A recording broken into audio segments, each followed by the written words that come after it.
สบายดีเนาะวันนี้กับพบกับข้าวเจ้าอีกเช่นเคยกับซอง MK1 Channel เนาะมื้อนี้เราจะมากินมะม่วงกับแจ่วครับเนี่ยแจ่วปลาแดกเนาะ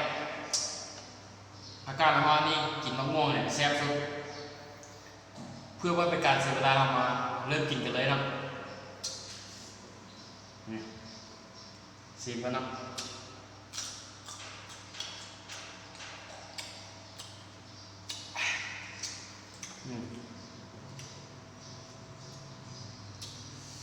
ทำเมื่อกี้เอาบวกซูปเลยนะ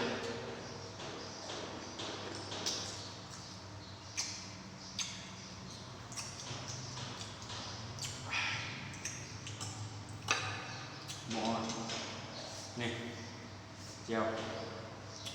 เนื้อ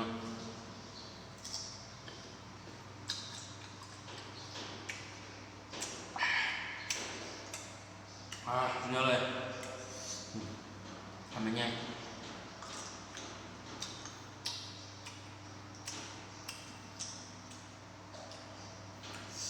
เจียว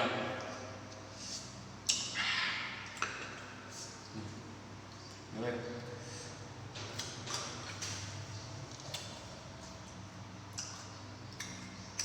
ไปเลย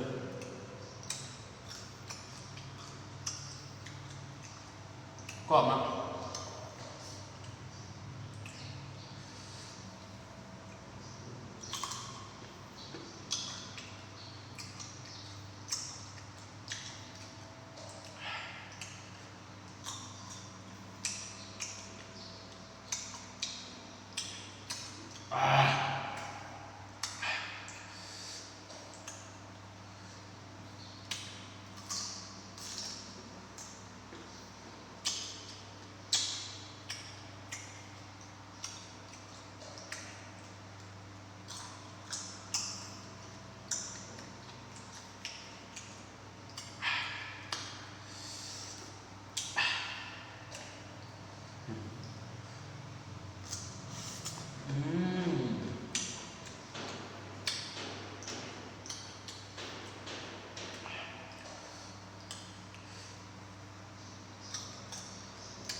สุดยอดเลย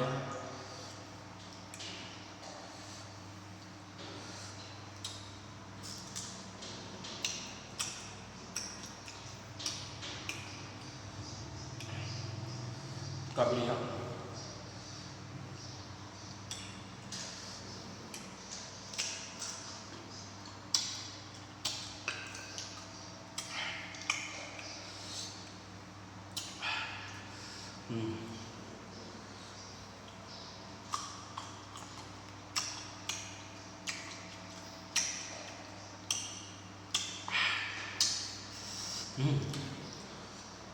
เผ็ดนัว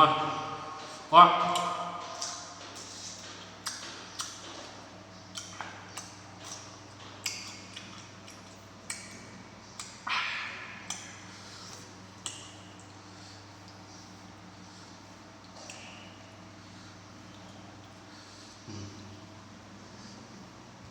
ตัวเนาะ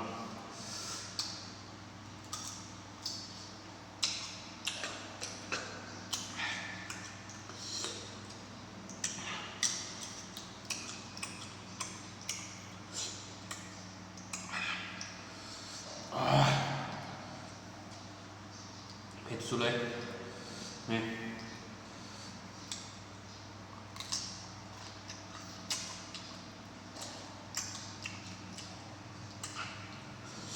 อาโก้ย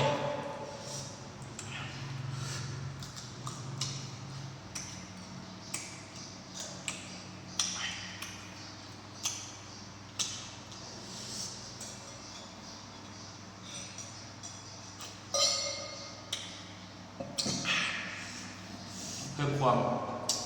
สดชื่น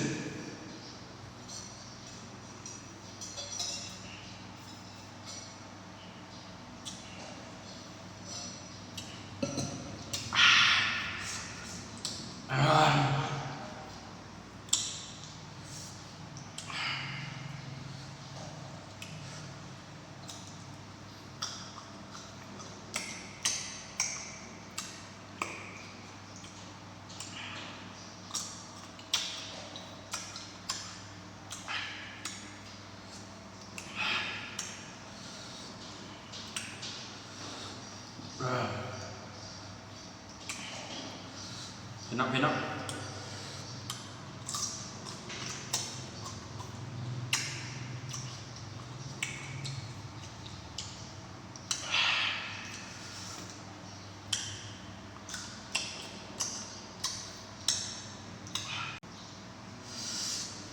ต่อเลยครับโอ้แซ่บแซ่บแซ่บ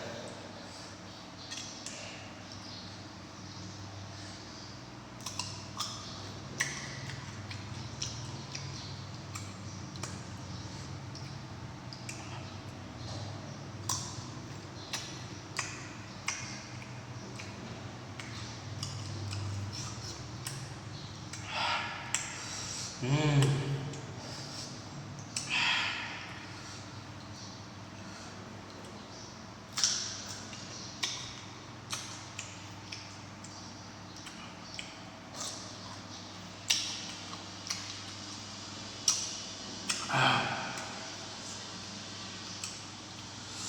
ยั่วๆเลยนะ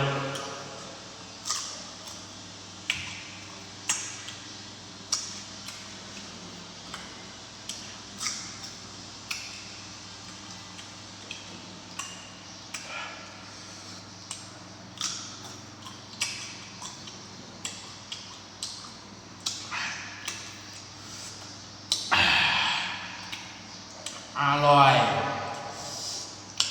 แซ่บเลยแจ่วเลยก็ได้มะม่วงก็มะม่วงวันนี้มันซี่มากนะ